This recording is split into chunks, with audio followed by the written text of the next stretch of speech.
이번 프로젝트는 제가 꼭 해내겠습니다. 신입사원 최준혁이 벌떡 일어서며 외쳤다. 그의 눈에는 열정이 넘쳤고 목소리는 확신에 차 있었다. 회의실을 가득 채운 15명의 직원들이 일제히 그를 바라보았다. 몇몇은 고개를 끄덕였고 몇몇은 씁쓸한 미소를 지었다.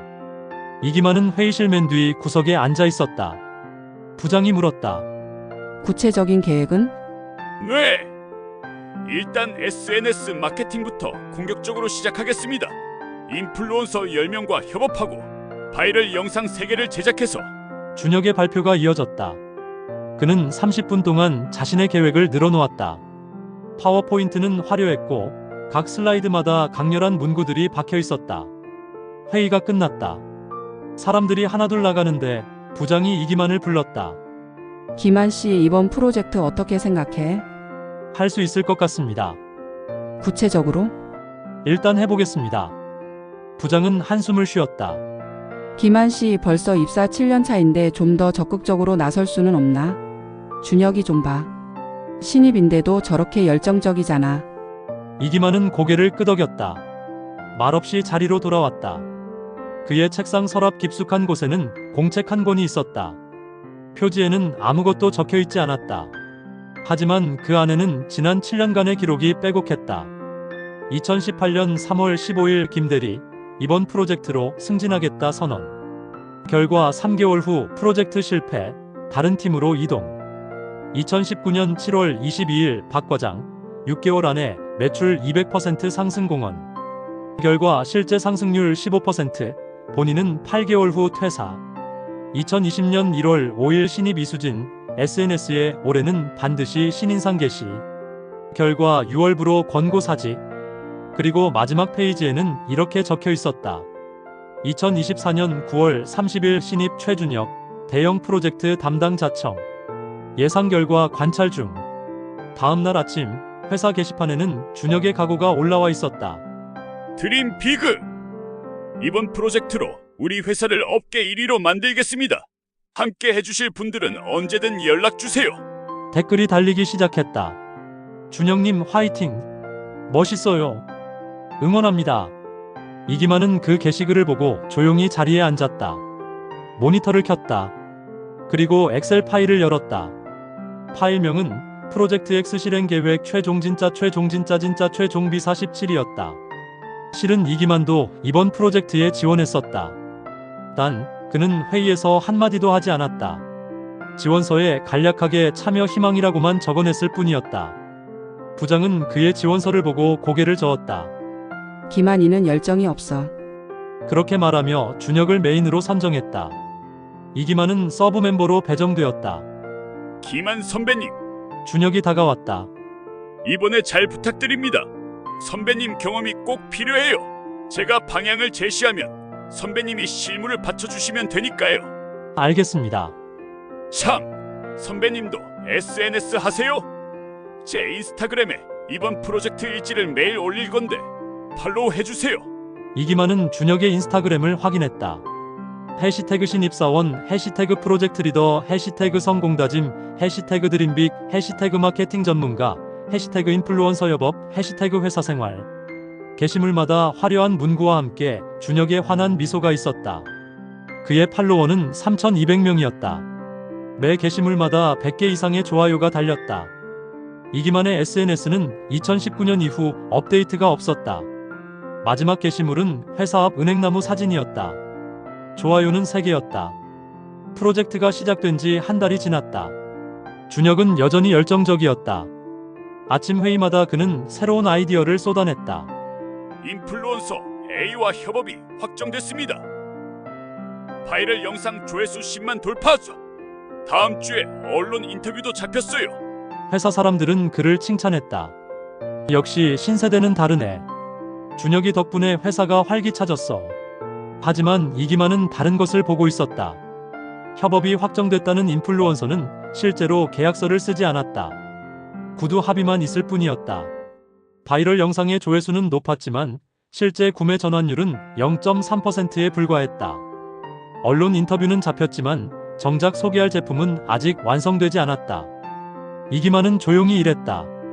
그는 준혁이 놓친 부분들을 메웠다. 인플루언서와의 계약서 초안을 작성했다. 전환율을 높일 수 있는 랜딩 페이지를 디자인했다. 제품 완성 일정을 재조정했다. 하지만 그는 이 모든 것을 보고하지 않았다. 그저 파일을 공유 폴더에 조용히 올려둘 뿐이었다.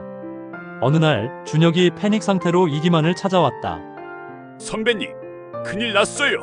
인플루언서가 갑자기 금액을 2배로 올려달래요. 계약서도 없고. 어떡하죠?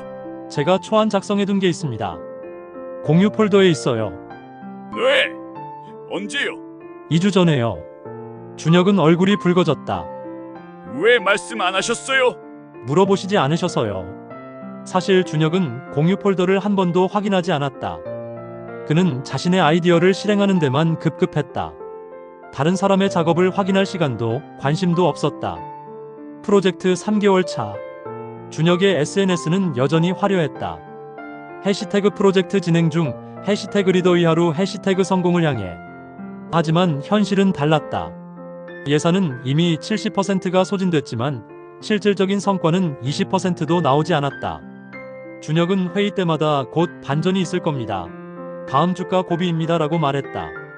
부장의 얼굴은 점점 어두워졌다. 김한 씨 현재 상황 어떻게 보나? 어렵습니다. 구체적으로? 이기만은 USB를 꺼냈다. 그리고 모니터에 파일을 띄웠다. 그것은 100페이지 분량의 상세한 분석 보고서였다. 현재까지의 예산 집행 내역, 각 마케팅 채널별 전환율, 경쟁사 분석, 그리고 가장 중요한 것 향후 3개월 동안 프로젝트를 살릴 수 있는 구체적인 실행 계획. 이게 언제 만든 거지? 틈틈이요. 부장은 보고서를 넘기며 감탄했다. 이건 한 달은 걸릴 작업인데. 준혁이는 알고 있나? 아니요. 제가 따로 말씀드리지 않았습니다. 왜? 필요할 때 쓰시라고요. 부장은 한참을 고민하다가 입을 열었다. 김한 씨 솔직히 말해줘. 이 프로젝트 살릴 수 있나? 혼자서는 어렵습니다. 팀이 있잖아. 준혁 씨가 리더고 저는 서브입니다. 제가 나서면 팀 분위기가 이상해집니다. 그래도 해야 한다면 하겠습니다. 부장은 깊은 한숨을 쉬었다. 일단 이 보고서 기반으로 수정안을 만들어봐. 다음 주 임원 회의 때 발표할 거야. 준혁 씨 이름으로 하시겠습니까? 왜 그렇게 생각해? 원래 그래왔으니까요. 부장은 말을 잃었다. 주말이었다. 이기만의 휴대폰이 울렸다. 준혁이었다. 선배님, 지금 시간 되세요? 커피 한잔 하면서 상의 좀 하고 싶은데. 카페에서 만난 준혁은 처음으로 초췌한 모습이었다. SNS에 올라와 있던 그 환한 미소는 없었다. 선배님, 저 망한 것 같아요. 부장님이 제 계획이 너무 허황됐대요. 예산은 다 쓰고 성과는 없다고. 다음 주까지 만회 못하면 프로젝트에서 빠지래요. 힘드시겠네요. 선배님, 도와주실 수 있죠? 선배님 경험이면 뭔가 방법이 있을 거잖아요. 이기만은 커피를 한 모금 마셨다. 제가 도와드린 게 몇 번이나 되는지 아세요?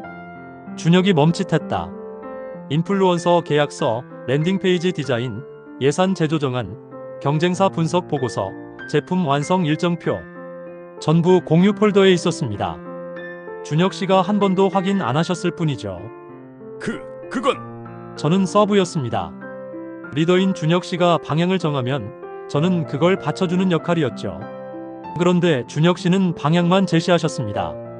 실행은 누가 하는지, 어떻게 되고 있는지 확인은 하셨나요? 준혁은 고개를 숙였다. 선배님 말씀이 맞아요. 제가 너무 겉만 화려하게 꾸몄어요. SNS에 올리는 것, 사람들한테 보여주는 것만 신경 썼지. 정작 중요한 실행은 소홀히 했죠. 그래도 선배님이 한 번만 더 도와주시면 안 될까요? 제가 정말 바뀔게요. 앞으로는 제대로 할게요. 이기만은 오랫동안 침묵했다. 그는 지난 7년을 떠올렸다. 얼마나 많은 준혁들을 만났던가. 떠들썩하게 시작하고 위기에 처하면 찾아오고 도움을 받으면 다시 사라지는 사람들. 더 아이러니한 것은 그들이 성공하면 자신의 능력 덕분이라고 생각했고 실패하면 팀이 받쳐주지 못했다고 말했다는 것이다. 준혁 씨, 네, 선배님. 제가 만든 보고서 다음 주 임원 회의 때 발표됩니다. 정말요? 감사합니다. 제 이름으로요. 준혁의 얼굴이 굳었다. 부장님이 결정하셨습니다. 그리고 저도 동의했고요. 하지만 이건 제 프로젝트잖아요. 맞습니다. 준혁 씨의 프로젝트죠. 그래서 준혁 씨는 계속 리더시고 저는 서브로 남을 겁니다. 다만 이번 한 번만은 제가 앞에 나서야 할 것 같습니다. 그리고 한 가지 더. 앞으로 제가 준혁 씨를 도와드릴 일은 없을 것 같습니다. 왜요? 준혁 씨는 지금까지 제게 12번 도움을 요청하셨습니다. 그런데 단 한 번도 제가 뭘 하고 있는지, 제게 필요한 게 무엇인지 물어보신 적이 없으세요. 이기만은 자리에서 일어났다. 도움은 일방통행이 아닙니다. 받기만 하는 사람은 결국 혼자 남게 되어 있어요. 임원 회의 날, 이기만은 회의실 앞에 섰다. 15명의 임원들이 그를 바라보았다. 7년 동안 단 한 번도 이런 자리에 서본 적 없는 그였다. 발표가 시작됐다. 그는 화려한 수사를 쓰지 않았다. 데이터와 분석만 있을 뿐이었다. 하지만 그 데이터 하나하나가 설득력 있었고 분석은 정확했다. 현재 프로젝트의 가장 큰 문제는 방향성이 아닙니다. 실행력입니다. 임원들이 고개를 끄덕였다. 화려한 마케팅보다 중요한 것은 제품의 완성도입니다. 많은 채널을 공략하는 것보다 중요한 것은 하나의 채널에서 확실한 전환율을 만드는 것입니다. 30분간의 발표가 끝났다. 대표이사가 입을 열었다. 훌륭합니다. 이대로 진행하죠. 그런데 한 가지 궁금한데 이기만 씨는 왜 진작 이런 의견을 내지 않았습니까? 묻지 않으셔서요.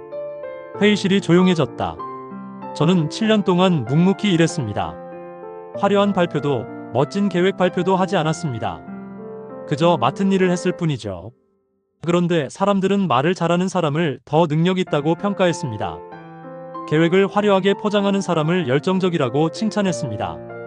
그리고 조용히 일하는 사람은 소극적이라고 판단했죠. 대표이사가 미소 지었다. 이제는 다르겠죠? 아닙니다. 네. 저는 앞으로도 조용히 일할 겁니다. 오늘 이 발표도 정말 필요해서 한 것뿐입니다. 다시 제자리로 돌아가서 묵묵히 일할 겁니다. 왜요? 이기만은 잠시 생각하다가 말했다. 말이 필요한 사람은 아직 이루지 못한 사람입니다. 이미 이룬 사람은 말할 필요가 없죠. 저는 말하지 않고도 인정받고 싶습니다. 회의실이 박수 소리로 가득 찼다. 2년 후 이기만은 여전히 같은 자리에 있었다. 직급은 차장이 됐지만 그의 일하는 방식은 변하지 않았다. 조용히 출근하고 묵묵히 일하고 말없이 퇴근했다. 회사 게시판에는 그의 이름이 자주 오르내렸다. 하지만 그는 단 한 번도 그 게시판에 글을 올린 적이 없었다. 준혁은 6개월 후 다른 부서로 이동했다. 그는 여전히 SNS에 열심히 글을 올렸다. 해시태그 새로운 시작, 해시태그 도전, 해시태그 성장.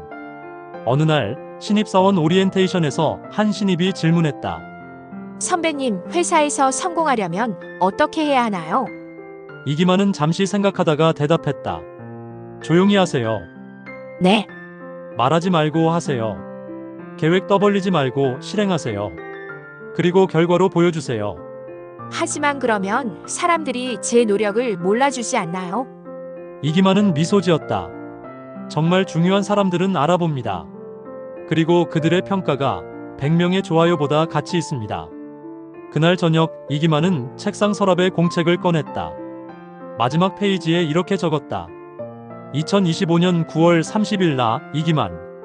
여전히 조용히 일하고 있다. 그리고 그것으로 충분하다. 공책을 덮으며 그는 창밖을 바라보았다. 회사 앞 은행나무는 여전히 그 자리에 서 있었다. 말없이 묵묵히 계절이 바뀌어도 흔들리지 않고. 이기만은 그 나무가 좋았다. 말하지 않아도 누구나 그 존재를 알아보는 나무. 가장 강한 말은 침묵이고 가장 강력한 증명은 결과다.